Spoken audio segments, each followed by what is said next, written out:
having a physician realtor is really unique because as a doctor, I don't know if you've ever felt this way, but you feel like you're always worried that people are taking advantage of you. Welcome to the Physicians and Properties Podcast, the show where we teach you how investing in real estate can give you the freedom to practice medicine and live life how you want.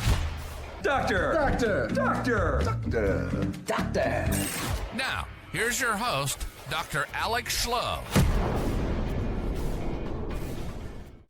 Hello, everyone. Welcome back to the Physicians and Properties Podcast. Today, I am joined by Dr. ಖěří Couturier. She is a general pediatrician who left traditional medicine to build a direct primary care practice, and then she later helped build a concierge medical practice. Now she's focused full-time on real estate. She's helping others, especially physicians, find deals and invest wisely.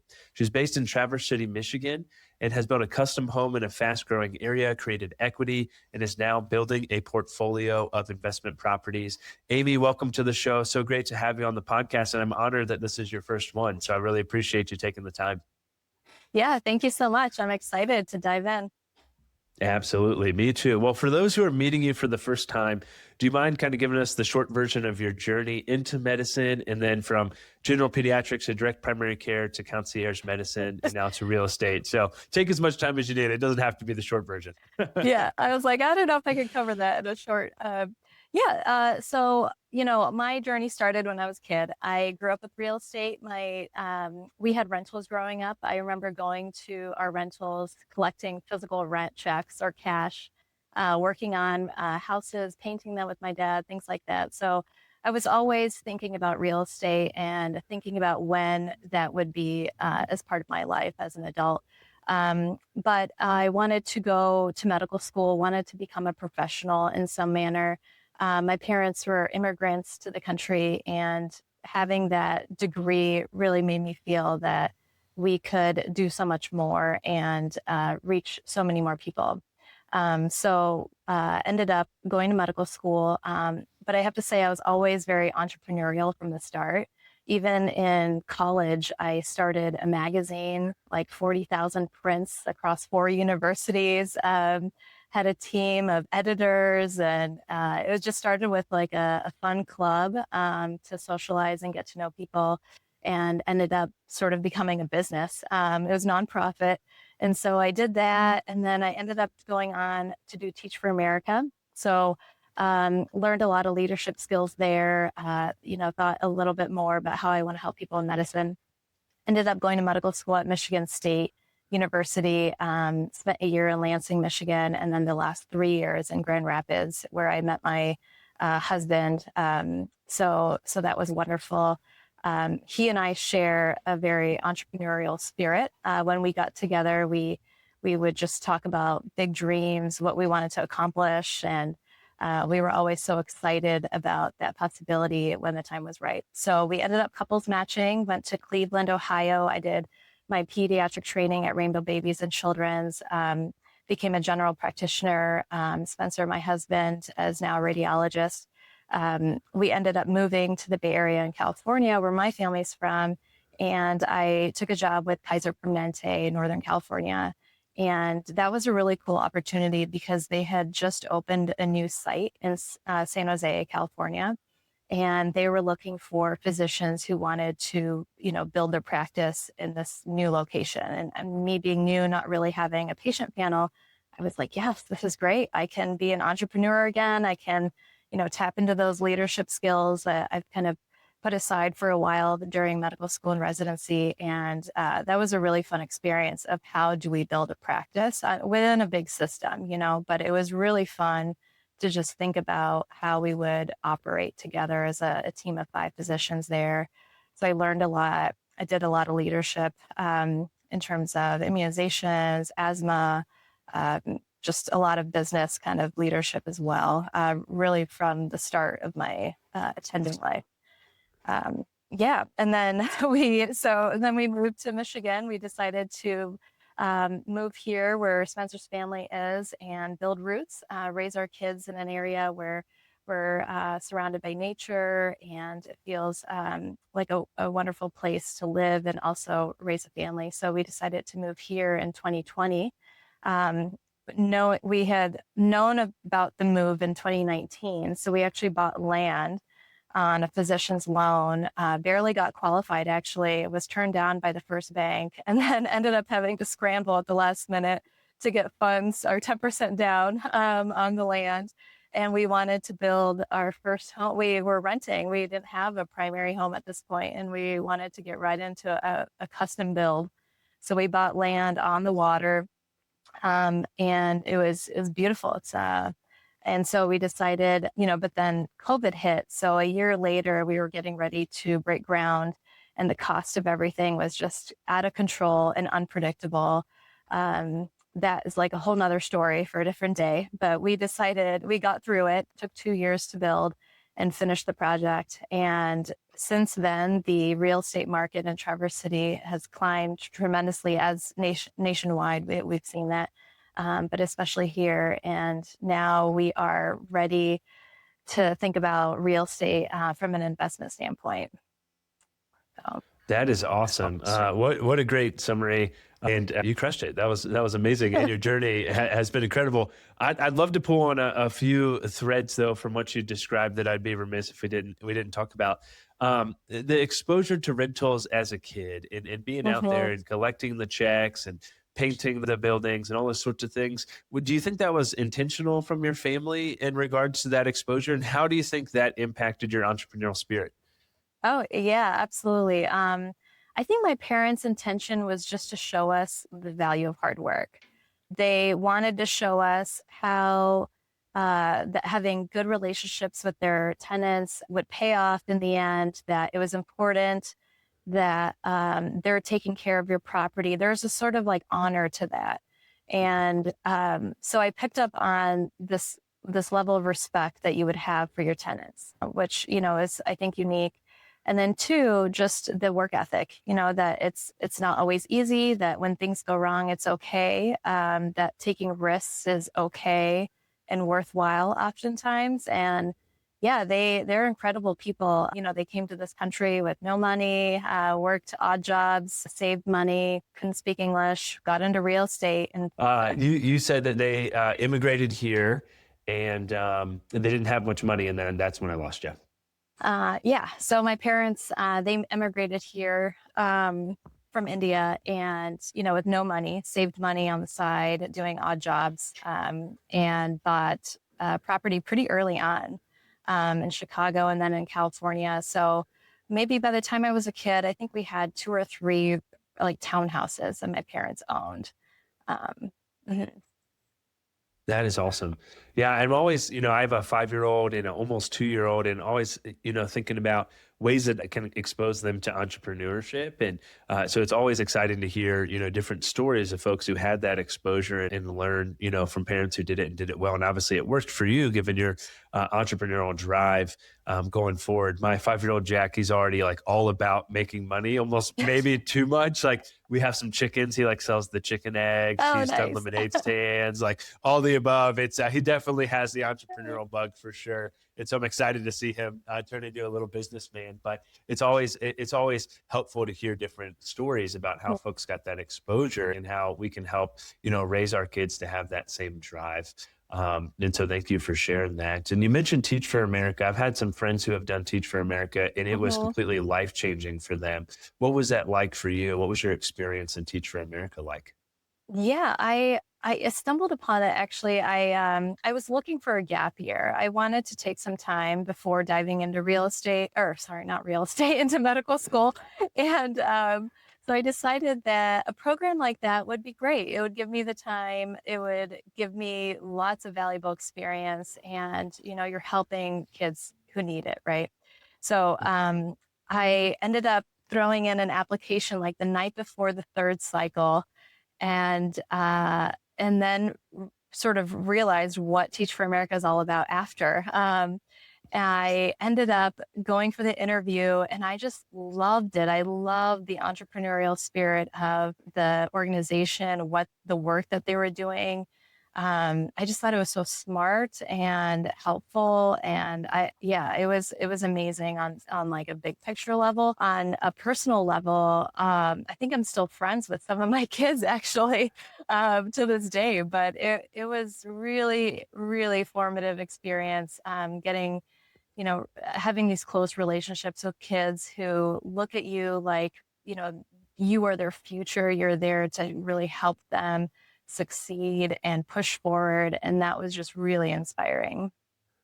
Yeah, it certainly is. I mean, I still think back to some teachers I had when I was young that I, still remember like it was yesterday, and how much of an impact that I had. And it was probably also really helpful for you as you later became a pediatrician to understand, the environment that some of these kids were in, and those social determinants of health probably were much more real having that exposure. And so you realized like that probably made you a better pediatrician, I would imagine, having that experience with Teaching America. Yeah. And I think a lot of the reasons why I probably picked pediatrics, right, was probably from that experience, just knowing how kids learn, how they think, the development, I just find so interesting, and an opportunity, Yeah, absolutely. Well, I'd love to kind of hit your journey through direct primary care, concierge, and your career evolution. What kind of pushed you away from more traditional medicine towards DPC and concierge? Yeah, I've always had this entrepreneurial leadership drive. We moved here in 2020, and practices weren't hiring. I think they weren't sure what the future held, how many office visits they would have. It's just the business of medicine was a little bit unsure, possibly. And so I didn't have a place to work for a year, which was fine. I spent the year with my kids. And lockdown, and in a new city where we didn't know anybody. I think I had one friend, and nobody knew that I was a physician who had just moved to this area. And I was starting to read a lot online about direct primary care. And I said, well, if I'm going to try that, if I ever want to, maybe now is the perfect time. We have non-competes and things like that in Michigan. So that was one of the reasons why not? Let's just try and see what happens. And so we decided to open up, I decided to open up my pediatric practice, which I think is the first direct primary care practice in the state of Michigan. This was April of 2021, about a year into COVID. And I learned a lot about marketing. That was something new I had never done before. How to market yourself, how to, charge people money. And that's not something we do in medicine. So I learned a lot through the online support and other physicians doing the same thing. It was a great way for me to meet the community. I made lots of friends really quickly and was able to network quite fast. And it made me really happy to live in a place that was really new to me, now knowing that I have roots, that I have my own connections here. So that was really nice. That experience, there's so much that goes into direct primary care. But for me, it was really great for a few years. Some of the challenges that I faced were, we live in a small town. So I think just the sheer number of clients or patients I would be able to get felt like there was maybe a ceiling there.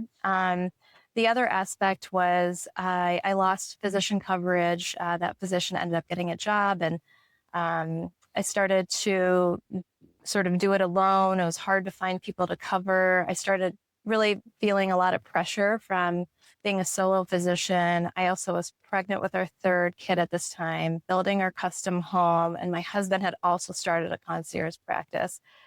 So this was about a year in, and I was feeling all kinds of time pressure, financial pressure, and I was the one who needed to be flexible for us, and it was just a lot. And so I decided to actually close it April of 25 last year, so about 4 years exactly. Bittersweet, still miss my patients, friends here locally, and I just took some time off in the last few months. During this time, I was also helping. So my husband also opened up a cash pay concierge medical practice, maybe a year and a half into mine. And for a while, and that was really great. We ended up partnering with three other physicians. So it was a group of 4 of us. We're all friends. We decided, let's just do this together. And so my husband was really working on that. And then I started to get involved after about a year. There was some struggle in the beginning as to what our services are, how we're going to have stable income, things like that. And so I started getting involved and I said, hey, I just did this. I can help, over here.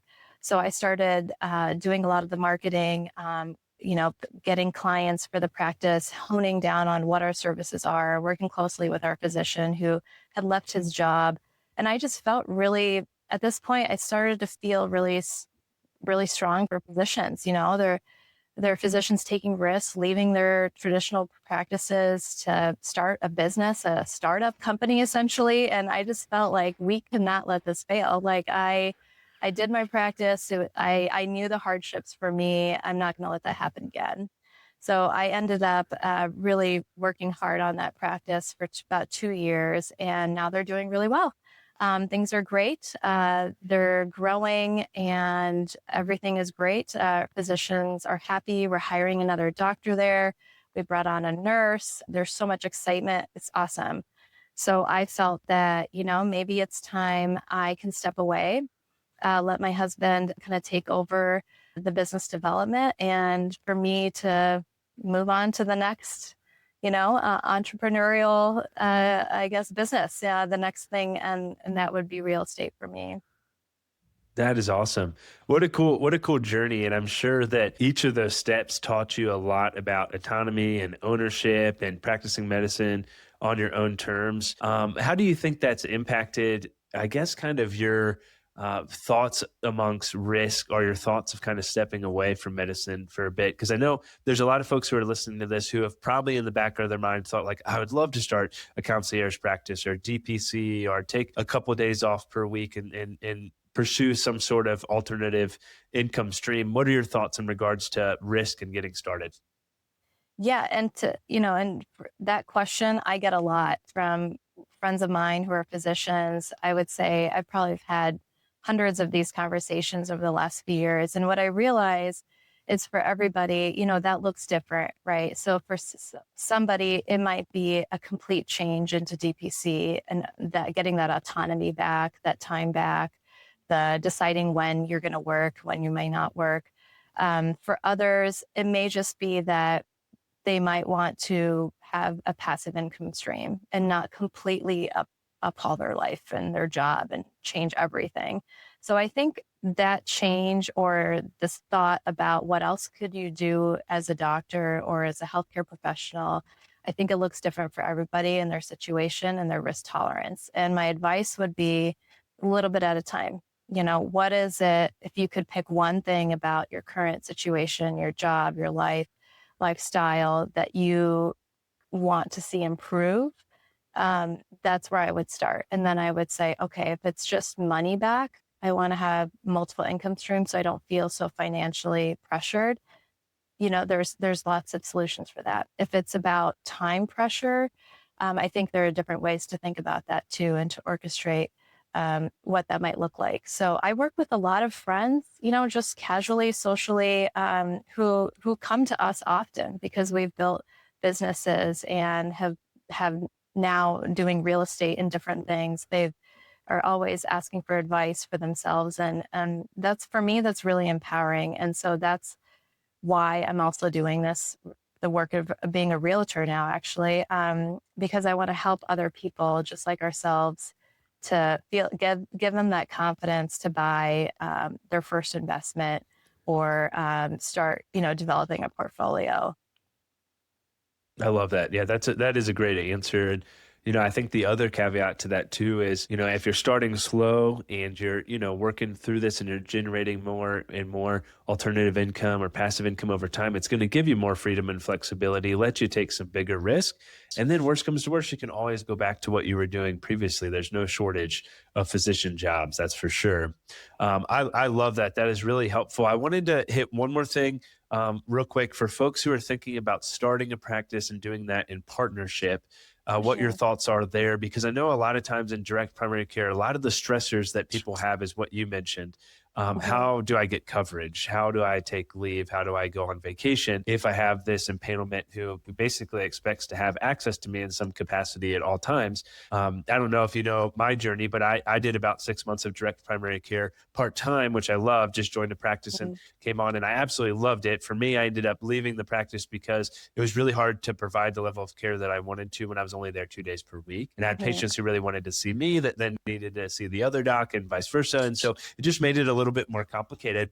So I decided to step away, but I love DPC and it's a great model. But the doc that I was working with, Dave, that's something that he struggled with and struggles with now is like, hey, coverage. Who's going to help me cover when I'm going on vacation? So what are your thoughts around that? What are your thoughts around partnership with other physicians to start a practice? Yeah. It's probably the easiest in terms of a business relationship to just do it solo. I would say there's just so many benefits. You just have so much freedom to make mistakes, to try different things, to not really have to ask anybody. So I would say most people might assume that I would have said the opposite, but I think going solo, I think is really nice. And there are ways to get coverage. There are ways to pay for that. There are ways to just set the expectations with patients as well. It's not easy. I didn't have an easy time doing that, but it's something that is fixable and there's workarounds. And same with real estate, right? There's so many of these parallels. Like if you're buying a property, okay, if it's not set up well, it's not perfect, it's not cash flowing optimally, there's fixes, there's ways to improve all that. So similarly with when you start a practice. But the benefits of doing it with another partner or partners is, you just, the liability of your decision making is a little bit spread out. So it feels more maybe collaborative in that environment. It feels that you have two heads, that are maybe better than one, things like that. My advice would be if it's traditional direct primary care, I think I've seen it work really well with just one other partner. And where you're really aligned on work, what you want out of it, and what you're both willing to do. And I think thinking about equality of the work and also the income and the business aspect that goes into the direct primary care, those are all really important things to think about. So yeah, I think it's probably easiest if you're solo, just from like keeping things simple, but having people that you can work alongside with is probably the sweet spot. If there's multiple DPCs in an area, then I would say that's great because then you can just sort of trade and partner and help each other. Yeah. Yeah, that's a really great way to do it is find other DPCs in the area and see if, hey, I'll cover for you if you can cover for me and work that way, which works out really, really well. Amy, let's talk about identity. And did you have any struggles at all with that as you kind of, pivoted more from traditional medicine and all along your journey into now, more on the real estate side? Did you have any struggles with identity?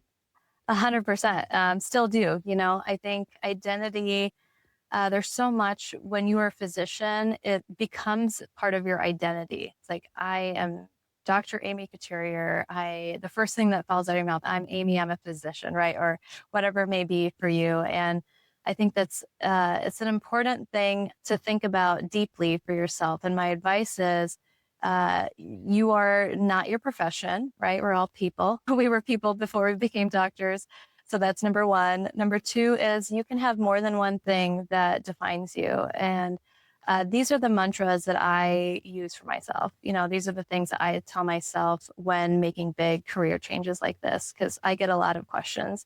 How did you do this? And, oh, how do you feel about that? Do you miss, being a doctor and things like that? And I'm always repeating kind of the same sort of values and principles that nothing's permanent, nothing's forever. And, everything is worth trying if it interests you. And I think creating the ideal life, time back, freedom, money back, things like that is I feel like everybody should have the freedom to do that. And we should normalize these changes when they come up, and we should support one another when that happens. So yeah, no, I feel really supported actually throughout all these changes. My husband's great, and my friends who are physicians and other entrepreneurs, they totally understand. And they're excited for me and want me to help them too. So I don't think there is definitely that identity change, but I think if you're surrounded by people who care for you, who support you, then I think you're going to be just fine. And what's the worst that can happen? You can just go back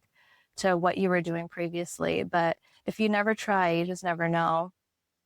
Yeah, absolutely. And you only have one life to live and one chance, at this. And so it's certainly worth being willing to take a little bit of identity hit to go after your dreams, if that's what it is. And, I think the thing that gets lost sometimes amongst physicians and, there's a lot, like a lot of physician Facebook groups and so forth that just give such a hard time to people who are, chasing financial independence or investing in real estate or whatever it is. And I think back to how long this journey was into medicine, right? And to become a physician and go through residency and everything else, that's a long journey and things change over time, right? And so it is okay to have multiple different passions, and it's okay to be a physician and still love taking care of patients, but maybe only want to do that 2 days a week while you build up this real estate business or whatever that may be. So there's a lot of haters out there. And so for folks who are struggling with that, don't let that get to you. But man, it kind of cracks me up, the comments that people make against physicians who are just trying to think outside the mold and outside of the traditional system. Absolutely. You're going to, no matter what you do, whether you change from traditional practice to direct primary care, or you're in traditional practice and you start a side business, or you buy real estate, or you become a realtor and sell properties, all kinds of opinions that people will have of you. And again, this kind of goes back to my parents, when I grew up. I always think, they came to this country and they decided to try something, and there's no shame in that. And I think you just have to know for yourself that I'm somebody who has an incredible work ethic. I'm ambitious. I have these skills that I want to try to apply for different things. And just because you're not doing medicine doesn't mean that you're not helping people. And I feel like that is something that gets lost a lot. When you are buying properties and you're creating income streams for your family, that helps your family, your partner, your relationship. It helps you, it helps your kids when they're adults and you have something, generationally to give.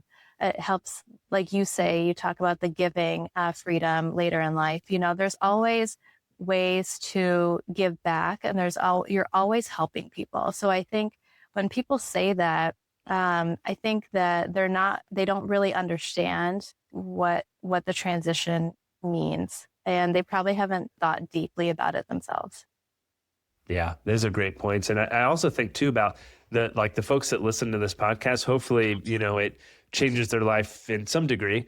But then the impact that has on their family and on their patients and the number of other people that you touch, you never know what that economic wake is, or what that transformational wake is of people that you've touched along the way.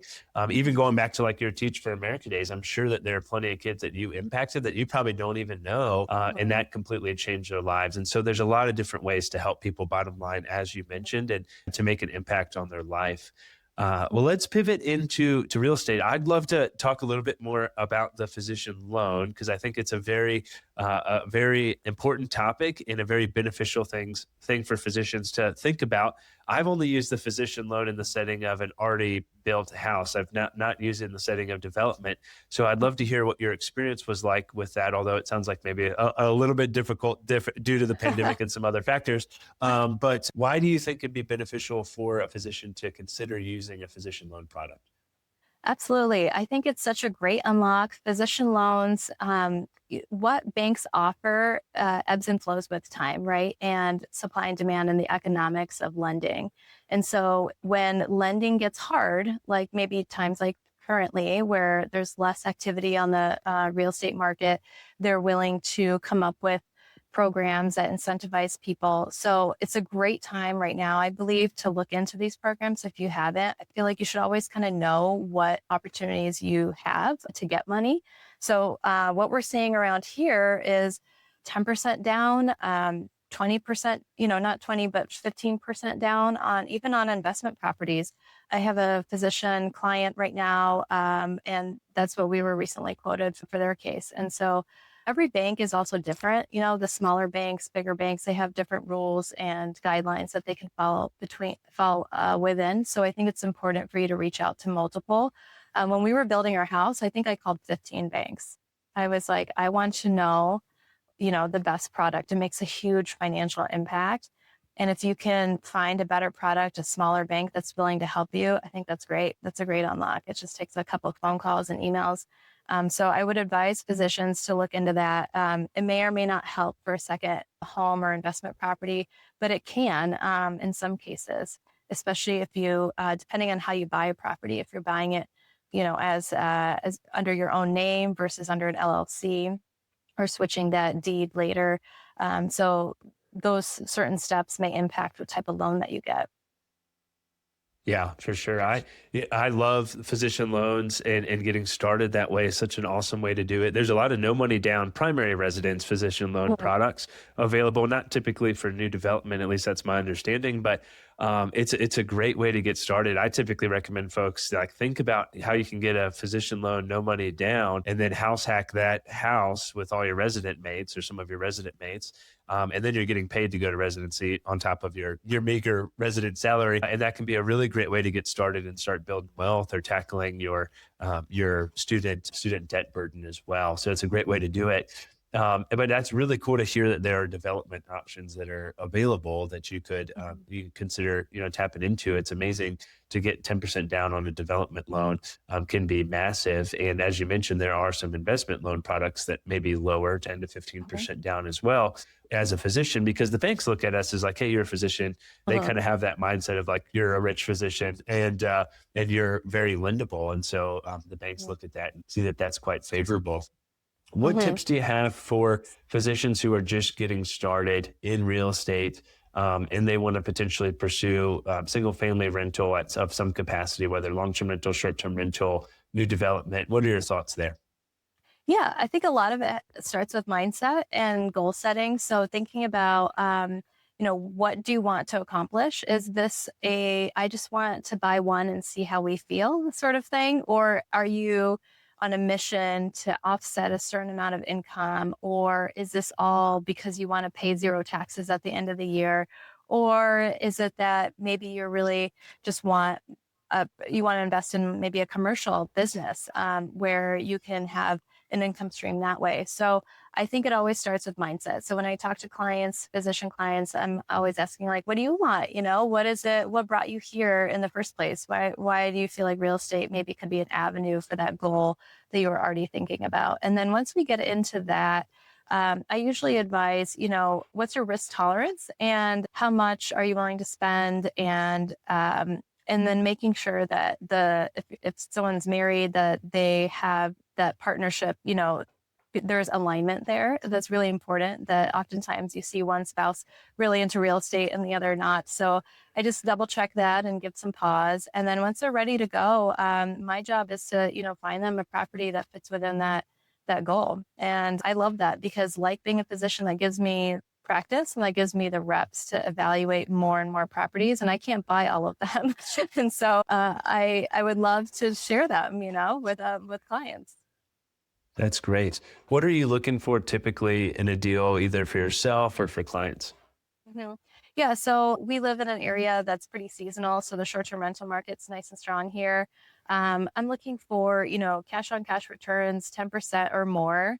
To me, that, and every deal is a little bit different. Some places come furnished, ready to go, turnkey. Some need that initial work. So we kind of do the math. And if it's about 8 to 10%, it's interesting. And then we kind of run a couple different scenarios. Like if you are just really lazy about it and don't put in that much work, and it's like, what's the minimum you could make, and as long as you're not going negative, that's great. And then 2, if you put in some love and some excitement and, you put some joy into, running maybe a short-term rental, how much could you make? And then if you really thought about the numbers and treated it like a real business, what is the max potential?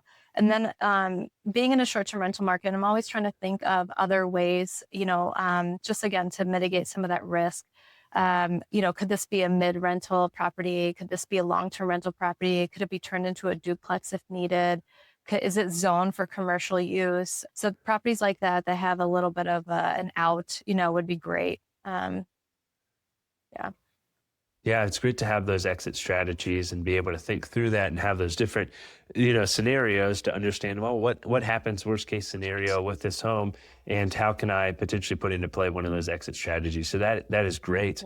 What's life like now as a realtor, and maybe what are some skills from medicine that have translated into being a successful realtor?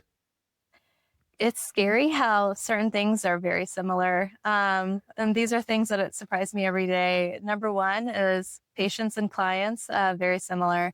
So, as a doctor, you are listening, you're actively listening, you are guiding, not telling people what to do. There's shared decision making.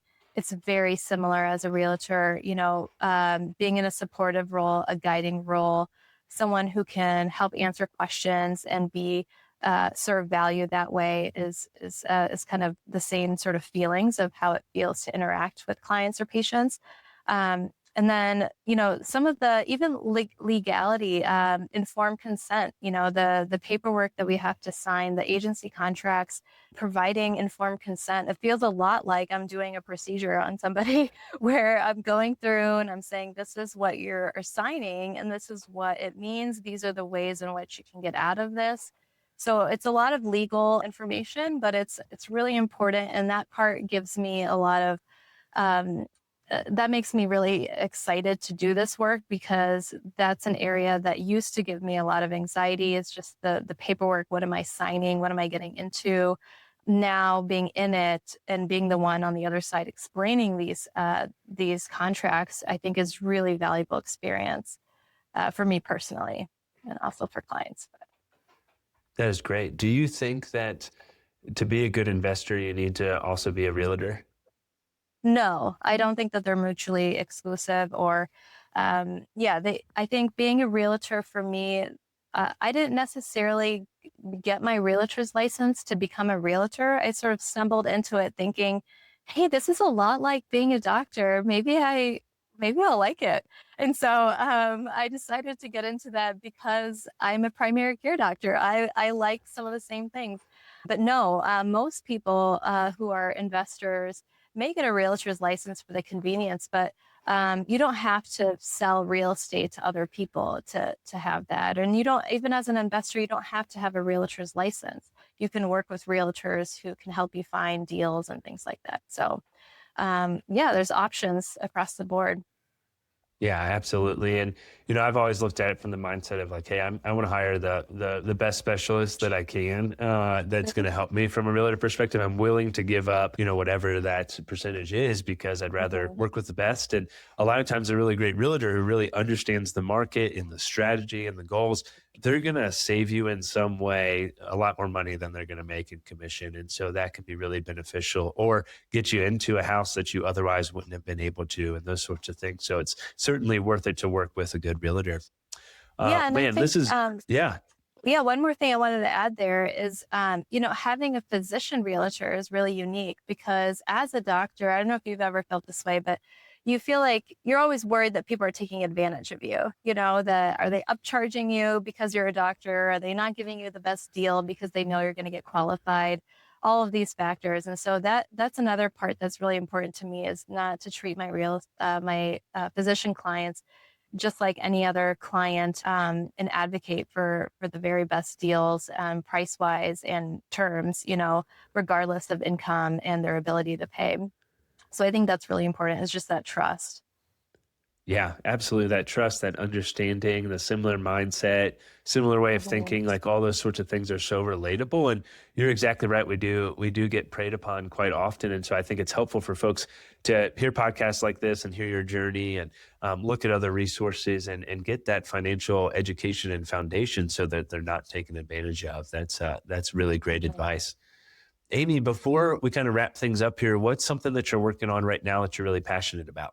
Yeah, right now I'm working on a lot of tools that physicians can use to help them understand deals, to help them with that mindset, risk tolerance, to think a little bit more like an investor would. So I'm just building some tools that I've noticed All right, Amy, some technical difficulties. Glad we're able to hop back on. But what are you working on right now that you're passionate about? Yeah, right now I'm working on tools that would help physician investors. So working on a hot sheet where I find properties that are cash flowing, at least that 8 to 10% or more, and creating a listserv of interested buyers and investors who can just peruse that and determine whether or not it fits within their goals. Also working on other tools for physician investors. I built a cash on cash return calculator, but also just there's a lot of questions about the tax benefits. And so creating some guidelines, definitions of real estate professional status versus short-term rental loophole. What are the differences? A lot of people really want to walk through that mental benefit really before, deciding to buy a property, which is super important. Yeah, absolutely. That is awesome. Well, if folks want to reach out to you, they want to know more, they want to potentially work with you, how can they connect with you? Yeah, I have an email that would be great, amy@traverselifestyle.com, or you can find me on Instagram, Amy_Couturier MD.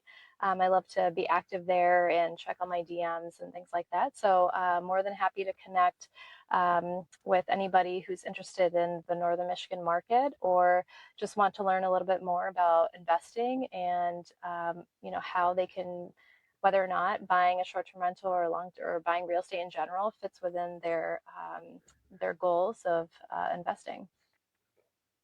That is great. Yeah. And for folks who have not been to Traverse City, Northern Michigan, it is absolutely beautiful. So make sure to take some time to get out there. Sleeping Bear Dunes is one of our favorites. The Cherry Festival in Traverse City is amazing. It's a gorgeous place. So add it to your list for sure. Yeah, we'd love it. And I'd love to connect if you're ever up here on vacation too. It's wonderful. Yeah, it really is. Well, Amy, this has been such a great conversation.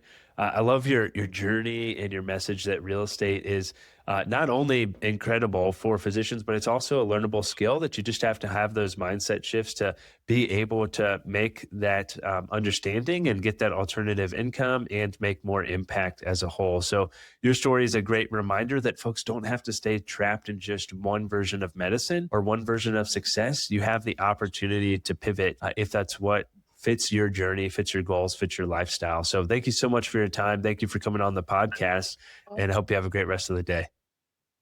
You too. Thank you so much, Alex. I appreciate the opportunity. Absolutely. Thank you. Take care. And with that, we'll go ahead and sign off. Hey, real quick, if you're still listening to this, I'm assuming you got value from it. So I need your help specifically.